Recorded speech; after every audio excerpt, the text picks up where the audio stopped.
네, 들어오세요.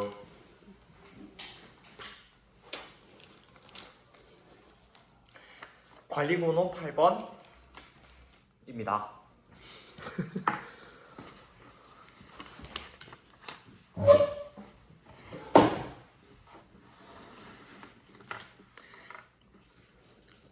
관리번호 8번 구상형 문항 시작해 보도록 하겠습니다.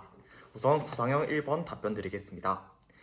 그림을 보았을 때 경기 교육의 방향성은 크게 두 가지를 보았습니다.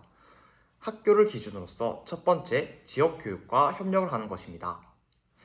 그것을 알 수 있는 것은 공유학교라는 키워드를 통해서 저는 확인할 수 있었습니다. 두 번째, 저는 에듀테크에 대해서 생각을 하게 되었습니다. AI 활용 맞춤형 교육, 그리고 디지털 시민성을 가지고 디지털 교육 환경을 구축하는 것을 통해서 저는 이를 알 수 있었습니다. 이 에듀테크를 활용하면 시공간에 벗어나 언제 어디서든 우리는 평생 학습을 할 수 있게 됩니다.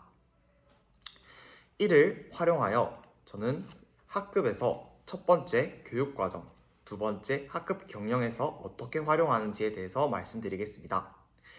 교육과정에 대해서 말씀드리겠습니다. 교육과정은 첫째, 기초학력을 강화시키기 위하여 하이러닝을 활용하여 학생 수준을 알 수 있습니다. 우선 하이러닝은 학생들이 수준을 알 수 있고 그것을 활용하여 진단을 하고 그것에 맞는 학습활동을 제공하기 때문에 그것을 토대로 교육과정을 설정할 수 있습니다. 둘째, 진로직업교육입니다. 진로직업교육을 할 때 지역의 다양한 자원을 활용하기 위해서 교사가 미리 찾아보고 학생들이 어떤 진로를 가지고 있는지 확인한 다음 그것을 교육과정에 녹여내어 활동을 구성할 수 있습니다. 셋째, IB 프로그램입니다. 교육과정을 학생들이 관심 있는 주제를 모아가지고 소논문을 만들고 그것을 소수령 논수령으로 평가할 수 있습니다. 그리고 나서 학기 말에 우리 반의 학급 문집을 만들어가지고 학생들에게 하나씩 나누어주며 학생들 또한 성취감을 느낄 수 있게 됩니다. 다음으로 학급 경영 측면에 대해서 말씀드리겠습니다. 첫째, 인성교육입니다. 인성교육은 다양성을 존중하기 위하여 칭찬데이를 만드는 것입니다.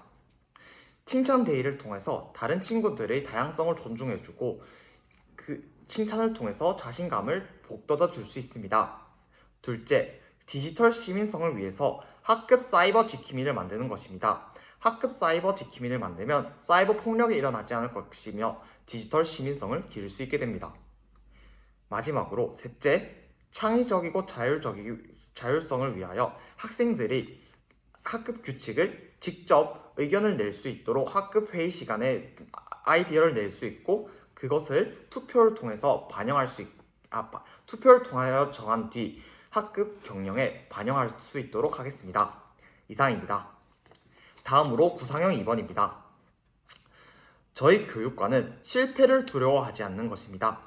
실패는 두려워하지 않으며 그것을 성공을 위해서 틀렸던 것을 고쳐내고 내가 잘못한 부분을 고쳐내면 그것은 그냥 실패에 머무는 것이 아니라 성공의 일부, 즉 작은 성공이 될 수 있습니다. 저는 그렇기 때문에 끊임없이 도전하고 미래를 향해 달려나가는 것이 저희 교직관입니다. 학급에서 실현할 수 있는 방안에 대해서 설명해 드리도록 하겠습니다. 글을 보았을 때 자율성이 높으면 자기 자신을 통제할 수 있는 능력이 증가하고 자신에 대한 기대가 증가할 수 있다고 하였습니다. 그리고 나 글을 확인하였을 때 자기 주도성에 대해서 강조하고 있습니다. 이 둘을 종합했을 때 자기 주도적인 방면을 중요시하고 있는데요. 저는 이것을 학급에서 실천할 수 있는 방법에 대해서 세 가지 생각해 보았습니다. 첫째, 칭찬 일기를 쓰는 것입니다. 자기 자신이 잘못했거나 잘했던 부분을 되돌아보면서 한번 쓴 다음에 잘못된 부분은 어떻게 고칠 수 있는지 쓰고 일주일 뒤에 내가 얼만큼 고쳐졌는지 한 번 더 확인해 봅니다. 그리고 잘했을 경우 자신을 칭찬해 주는 시간을 가지고 그냥 처음부터 잘했던 부분에 대해서는 그것 또한 자신을 칭찬함으로써 자신감과 자기 주도성을 늘릴 수 있습니다. 둘째, 학급 플래너를 만드는 것입니다. 학급 회의를 통해서 안건을 정하고 정해진 규칙을 책임짐으로써 열정적으로 지킬 수 있도록 합니다. 이를 통해 자기 주도성을 기를 수 있게 됩니다. 셋째,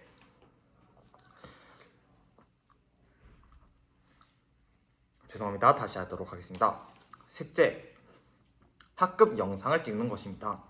학부모의 동의를 구한 뒤 학급 영상을 찍음으로써 자기 자신 자율성을 어느 정도 보장하는 정도 내에서 자신을 한 번 더 되돌아보는 시간을 가짐으로써 자신을 통제할 수 있고 자기 자신에 대해서 정확히 알게 된 다음 그것을 성공적으로 성장하기 위한 토대로 발판으로 사용한다면 이들은 자기 주도성이 강화될 것입니다. 이상입니다. 다음으로 구상형 3번 답변하겠습니다. 문항을 보았을 때 시대가 갈수록 공동체 의식이 줄어들고 개인주의가 강해진다는 것을 알 수 있었습니다. 이를 위해서 신규 교사가 건전한 학교 문화를 위해서 무엇을 할 수 있을지에 대해서 세 가지 생각해 보았습니다. 첫 번째, 학교 연수에 참여하는 것입니다. 다른 교사와 함께 학교 문제를 해결하기 위한 방안을 서로 이야기하고 그리고 그것을 함께 시청하는 것만으로도 건전한 학교 문화 그리고 토의를 할 수 있고 공동체 의식이 증가할 수 있다는 것을 알 수 있습니다. 둘째, 학교 공동체 문화, 예를 들어서 동학년 모임 또는 교과별 모임 등에 참여하는 것입니다. 이에 따라 의견을 교환하며 서로 학생들을 어떻게 지도할 것인지 전문성을 기를 수 있으며 공동체 의식을 증진시킬 수 있습니다. 셋째, 학급 공동체를 위하여 학부모와 협력하는 것입니다. 학부모와 서로 이야기를 하고 협력함으로써 학생들은 바른 인성과 역량을 증진하기 위한 공동의 목표, 즉 공교육의 목표를 위하여 학부모와 함께 협력하여 공동체 문화를 만들 수 있습니다. 이를 통하여 공동체 의식을 증진시킬 수 있고 교사 혼자서 할 수 있다는 것이 아닌 모두와 함께 할 수 있다는 것을 알 수 있습니다. 이상으로 구상형 모두 마치도록 하겠습니다. 다음으로 즉답형 문항에 대해서 잠시 생각을 정리한 후 답변하도록 하겠습니다.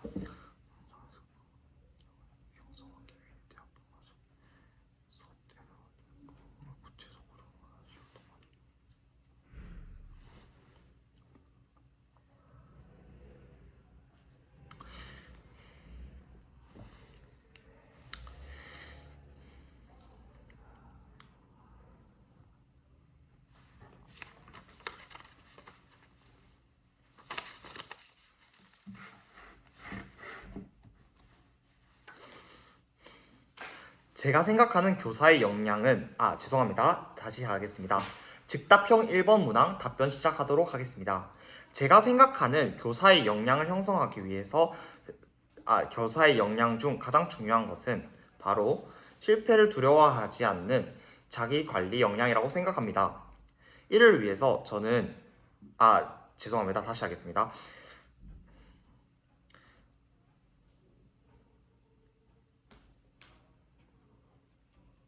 제가 생각하는 교사의 역량 중 가장 중요한 것은 문제 해결 역량이라고 생각합니다.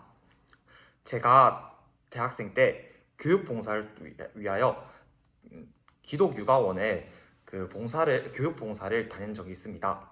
기독육아원에서 초등학생들을 상대로 과학 실험들을 가르쳐 주었는데요. 처음에는 저희 시각에 내가 이걸 하면 정말 재미있겠다 라는 마음을 가지고 학생들에게 조금 어려울 수 있지만 제 기준에 재미있는 활동을 보여주었습니다. 그러자 학생들은 너무 어려워하며 그들은 활동을 열심히 참여하지 않는 모습을 보여주었습니다. 저는 이 모습을 보고 어떤 문제가 있는 것인지 제 수업에 대해서 한 번 더 생각해보는 시간을 가지게 되었습니다. 그렇게 제 수업을 다시 한 번 더 생각하고 어떤 문제가 있는지 고민을 해본 결과 저는 학생들의 시각이 아닌 나의 시각에 너무 맞추었구나, 학생 맞춤형 수업을 해야겠구나 라는 생각을 하게 되었습니다. 이에 따라 저는 학생들에게 어떤 것을 좋아하는지 다음 봉사활동 시간에 물어보았고 그것을 바탕으로 학생들이 공룡을 좋아한다길래 공룡이 멸종하기 전 화산 폭발이 일어났다 이런 이야기를 해주며 화산 폭발 모형 등 학생들이 즐거워할 법한 그런 활동을 하였습니다. 그러자 학생들은 정말 즐겁고 행복하게 활동을 진행하였던 모습을 보여주었습니다. 저는 이를 통하여 저에게 문제가 있다면, 저희 수업에 문제가 있다면, 또는 저희 학급 경영에 문제가 있다면 저에게 어떤 문제가 있는지 찬찬히 되돌아보고 객관적으로 한 번 더 생각해 보도록 하겠습니다.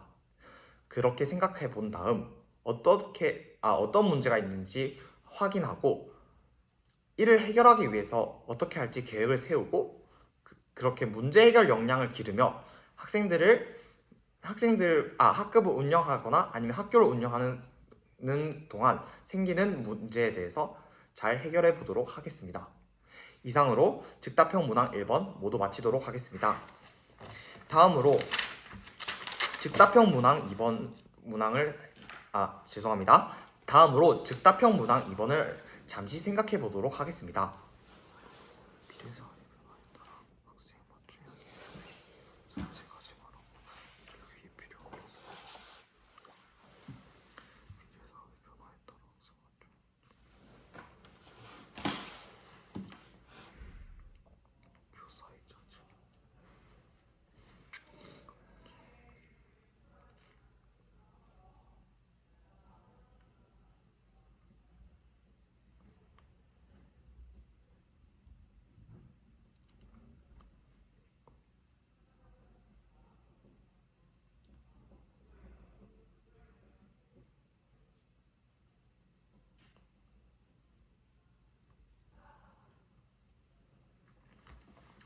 즉답형 문항 2번 답변 시작하도록 하겠습니다.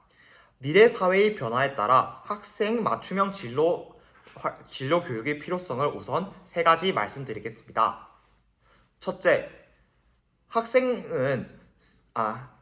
학생들은 정말로 100명의 학생이 있다면 100가지 특성을 가지고 있습니다. 즉, 이들은 100가지 다양한 능력을 가지고 있다는 것도 알 수 있겠지요. 이들이 어떤 능력을 가지고 있는지에 따라서 그것이 나중에 직업을 선택하는데 그리고 어떤 일을 할 수 있는지 발판이 될 수 있습니다. 우리가 진로에 대해서 생각할 때 크게 3가지를 보고 있습니다. 국가에서 원하는 생산적인 일, 그리고 내가 좋아하는 일, 그리고 내가 잘하는 일, 이 3가지가 3박자가 맞아야 좋은 진로를 정말 잘 선택하였다고 할 수 있는데요. 그렇기 때문에 저는 미래 사회의 변화에 따라 학생 맞춤형 진로 교육이 필요하다고 생각합니다. 둘째, 페이커는 외교부 기조연설 때 이런 말을 한 적이 있습니다. 자신이 20년 전만 해도 프로게이머라는 직업은 존재하지 않았다고 합니다. 하지만 페이커가 어른이 되면서 자신이 정말 잘하는 것이 무엇인지에 대해서 생각해보고 자신이 정말 좋아하는 것이 무엇인지에 대해서 생각한 다음 나는 프로게이머를 한 2년 정도 한번 해보고 싶다. 남들이 하지 못하는 경험이 됐고 또한 이것을 내가 한다고 해서 좋은 경험이 될 수 있을 것이라고 생각했기 때문입니다. 그렇기 때문에 급변하는 미래 사회에서 학생 맞춤형 진로 교육은 정말 중요하다고 생각합니다. 3번째, 미래 사회의 변화에 따라서 학생 맞춤형 교육이 필요한 이유는 미래가 너무 빠르게 변하기 때문에 그것에 학생들이 적응할 수 있도록 교사는 도와주어야 합니다. 그렇기 때문에 미래 사회의 변화를 위해서 학생의 수준 그리고 학생의 특성 정도 진로에 반영이 되어야 하기 때문에 미래 사회의 변화를 위해선 학생의 맞춤형 진로 교육이 필요합니다. 이를 위해서 교사의 자질을 2가지 말씀드리겠습니다. 첫째, 교사는 학생들이 특성을 정확하게 파악할 수 있어야 합니다. 객관적이고 학생들이 어떤 장점이 있는지 그리고 학생들이 무엇이 될 수 있을지에 대해서 한번 생각을 하고 늘 기록할 수 있어야 합니다. 둘째, 급변하는 미래 사회에 학생들뿐만 아니라 교사 또한 적응할 수 있어야 합니다. 그렇기 때문에 어떤 직업이 생겨날 수 있는지 트렌드에 대해서 확인하고 어떤 직업이 충분히 제가 페이커 이야기를 했듯이 직업이 없던 직업이 충분히 생겨날 수 있기 때문에 교사 또한 직업에 대해서 충분히 인지하고 관련 연수를 들으면서 전문성을 길러나가야 합니다. 이상으로 즉답형 2번 문항 모두 마치도록 하겠습니다. 감사합니다. 한 1분 정도 더 한 것 같긴 하다.